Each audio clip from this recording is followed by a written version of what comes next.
How you doing, everyone? And welcome to Direct Dreadnought Gundam and More on PS4. And this is the RMS 099 Rick DS. And welcome back to a much overdue Gundam Sunday on Direct Dreadnought Gundam and More for Mobile Suit Gundam Battle Operation 2.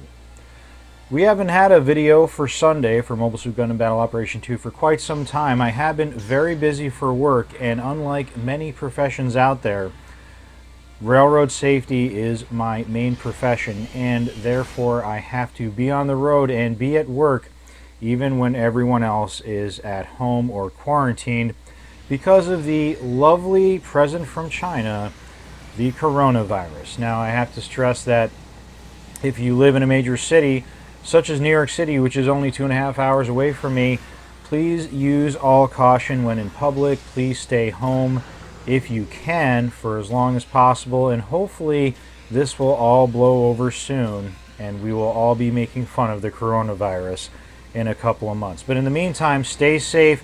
Check on those loved ones that are most susceptible to the coronavirus.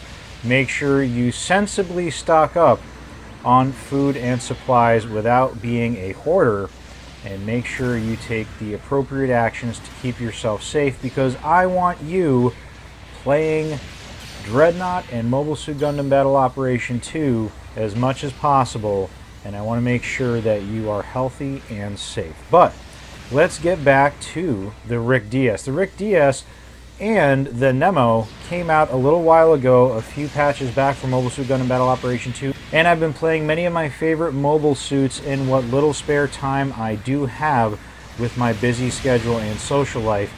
But I kind of put the Rick DS on the back burner, and I finally got a chance to play it a few days ago when I got back from my most recent work trip. And I have to say that this is just a fine mobile suit, and it really does the lore justice the way that it is played. And the lore for the Rick DS is quite interesting.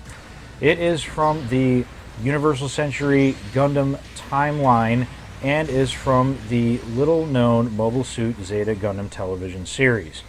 In Mobile Suit Zeta Gundam, we have the events that transpired after the events of the 1-year war and, of course, the last Blitz of Zeon, Operation Stardust, in which some survivors from the 1-year war, instead of trying to make the position of Zeon stronger or Axis Zeon stronger, decided to make one last go of it, and all these forces gathered together to make a strike on the Earth with a colony drop, a weapon of mass destruction attack, which was, since there was no war, no doubt one of the largest acts of terrorism known to humanity. And the reaction of the Earth Federation was to create an elite force to prevent such terrorism again, to squash the survivors of Zeon, and to keep order in the colonies around Earth and on Earth as well. However,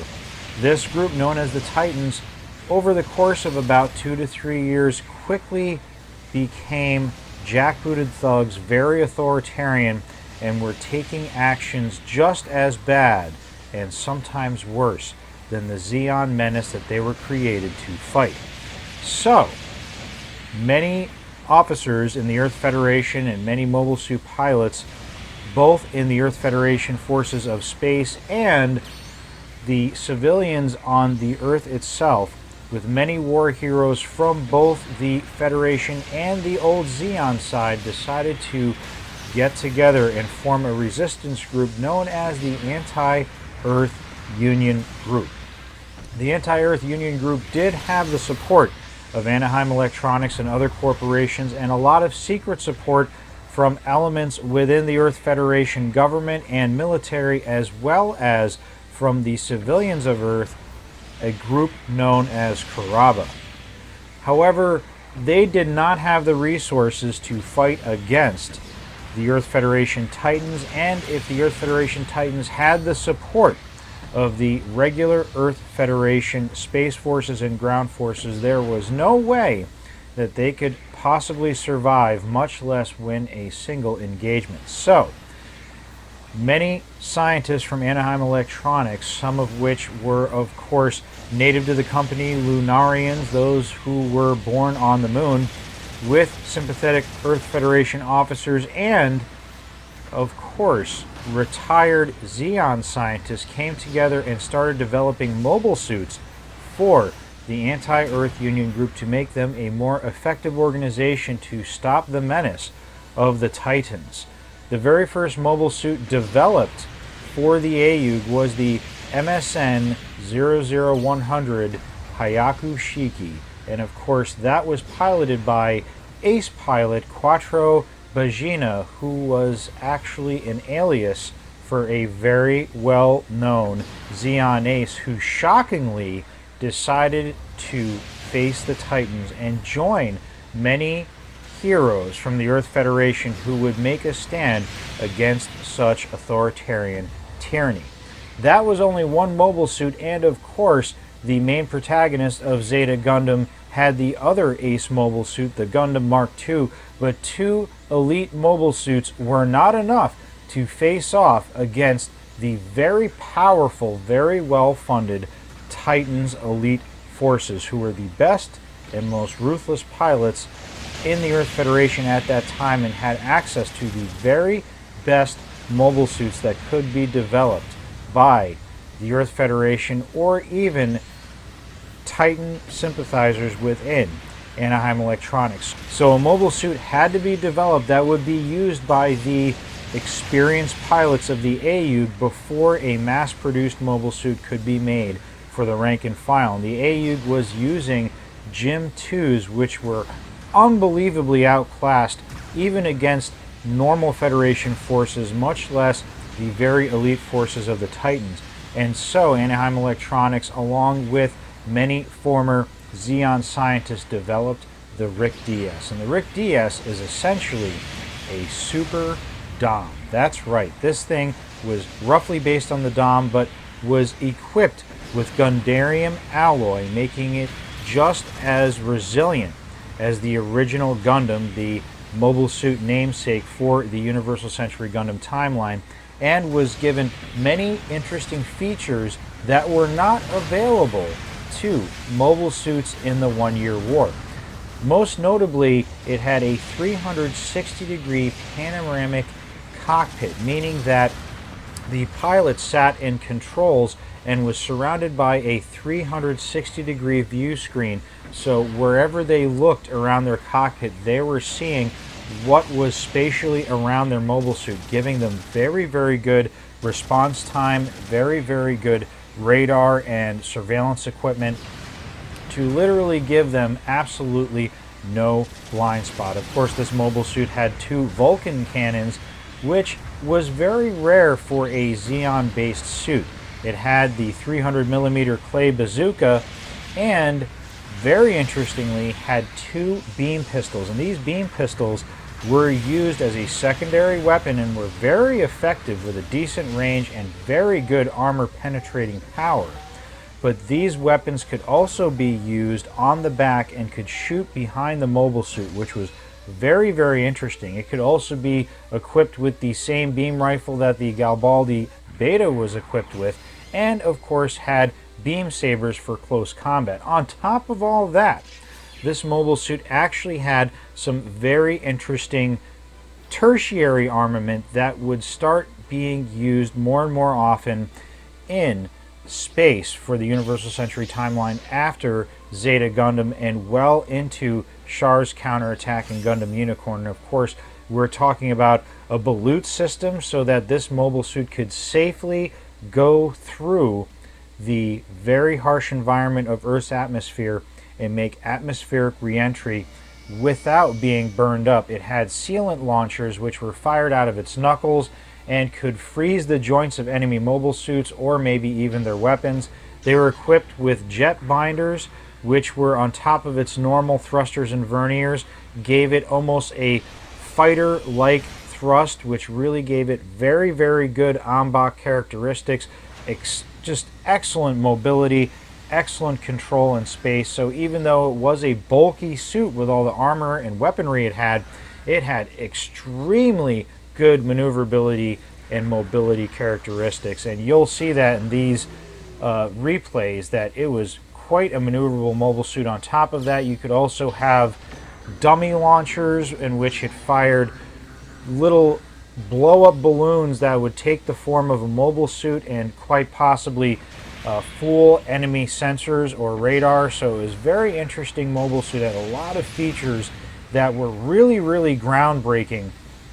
And of course, it was developed from the RX-98 prototype Rick Diaz, but this had a lot of commonality with the Dom, and so many people consider this part of the Dom lineage. And after the events of Zeta Gundam, even though it soon became a little outdated and it didn't follow through, unlike the Nemo, it did not reintegrate into the Earth Federation or Neo-Zeon forces. This suit was developed into many, many, many other mobile suits that continued the legacy of the Rick Diaz into the future, which is quite interesting. So Lieutenant Quattro initially piloted a Rick Diaz, and of course it was all red, hint hint. But soon after, Lieutenant Quattro got the Hayaku Shiki and became one of the premier aces of the AUG movement. The Rick Diaz was mainly used for secondary aces, and there was a very limited production run, definitely at least a few dozen, maybe more, and they were given to other not so popular, not so famous pilots that were more or less sergeants, lieutenants, veterans, many of whom were Zeon pilots. Any Zeon veterans that joined AUG were given Rick Diaz, and very good quality pilots were given the Rick Diaz. Meanwhile, the pilots that were more used to Federation type GEM mobile suits were given the Nemo. And so with this, you had a very effective force of having 1 or 2 Ace Gundam mobile suits, each of which were supported by 3 to 5 Rick Diaz, and then of course you have a few dozen Nemos to round out an AUG strike force. And many of these suits, after the events of Zeta Gundam, were given to Kuraba and given to civilian forces on Earth to make sure that something like the Titans could never happen again. And these suits were very robust, very excellent, and definitely held the line in the early days of the events of Zeta Gundam, when the Titans had the AUG and most of the Earth sphere on the back foot, while they were pressing their advantage and trying to take political and authoritarian control of all the colonies around Earth. In game terms, I have to say this is an amazing mobile suit because it really does not only capture how this suit performed in the television series, but it has very good combo power for a general use mobile suit. So like the Doms, it's got a decent amount of armor and protection. It is bulky, so it's a little easier to hit, but it has Ombak, which means that it does not show the directional change cutscene when flying through space. It has a very smooth transition between normal cruise speed and when you're using your thruster. It has very good directional control, but also has very strong combo power. So many times, many generally used suits are either used to stun enemy mobile suits and then hopefully follow up with a combo from either themselves in melee or from other teammates, or just use machine guns and other weapons to pile on the damage on raids to try to take them down before raid type mobile suits attack support type mobile suits. But this is kind of a nice fusion of the two. It has that bazooka with good range, good damage, and good stopping power, good stun. So if a raid is coming after you, you can stop them dead in their tracks before they can connect with melee, or you can stun any other mobile suit and then combo off it. But instead of getting into melee, which can be very dangerous and leave you open to counterattack, you can quickly switch to the double beam pistols and put out a lot of shots with a lot of damage per shot. And you see that here where I can stun, quickly go to the pistols, do some damage, go back to the bazooka. I have a tertiary weapon with those Vulcans, so that means I can get in there and keep the damage going even when both of my other weapon types are reloading or not available. The bazooka is solid, has plenty of ammunition, good range, good damage, and what's cool about the pistols is you pull out the beam pistols to either capitalize on a stun, or if you're reloading, you can just snap off a few shots, do some damage, and not overheat the weapon, and it will almost always be available to you later on. Or if you want to maximize your damage, if you either stun with the bazooka or you see another mobile suit get stunned, you can pull out these pistols and just lay in maximum damage into your target, and it really does well. It does just fine in melee, especially if you stun a raid. You can come in and do some serious melee damage if the pistols are unavailable. And with its high speed, good maneuverability, it is fairly hard to hit, and when it does get hit, the Rick Diaz can certainly absorb the punishment. So it's well worth the 500 points that it costs to take into battle. And I got it, of course, from a random loot drop during the events where the Nemo and the Rick Diaz were available. I just didn't think the mobile suit was my style. Many people use this mobile suit in ground combat, and I found that when I fought against it, it really wasn't a good mobile suit. I tried using it in ground once or twice. I was very unimpressed. I would rather use the Dom Tropin or other fast-moving mobile suits, or I'd rather use something that had good jumping power like the Armored Gem, or I would rather use many other mobile suits I'm more familiar with. But I took this bad boy out into space because it's very rare that you get a 500 or higher point battle in space. And I believe last Friday, came home from work and spent some time with my girlfriend, visited my mom, made sure she was okay with the coronavirus thing going around, and decided to put an hour into Mobile Suit Gundam Battle Operation 2 because I missed the game and I love playing it. Took the Rick Diaz out into space. It does have space compatibility, so it gets a boost to its stats when you're using it in space. And by the way, in case you didn't know this, you should check using the L2 button, R2 button. You should check to see if your mobile suit has a compatibility, which just means that it performs well in space or on ground, but certain of them have slight bonuses when in their preferred environment. And of course, some mobile suits can't go into space or ground, but that's different than compatibility. That's just when you can use it. So the Rick Diaz will work on ground, but in space it has boosted stats on top of its on-box skill, which makes it shockingly maneuverable for such a bulky suit.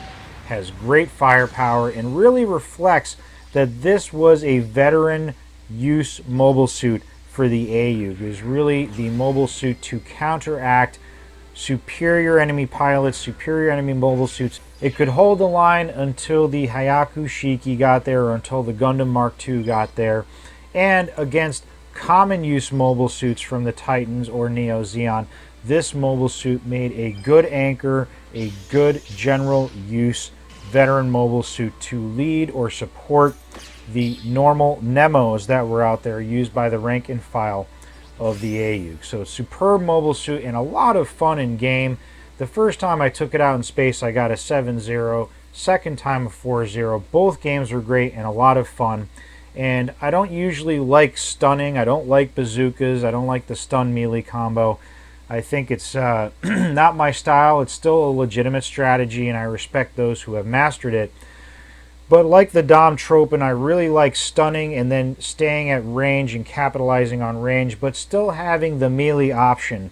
And I like the speed and mobility of this mobile suit as well. So thanks for tuning in for Gundam Sunday. I'll be trying to get back to this on a normal schedule, but with all that's going on in my life and in the world, it's been really hard to make time for the channel, and I do apologize for that. But I will try to get back into the swing of things as soon as possible. Well, that's it from me for now, and I'll see you soon in Sinley Bay.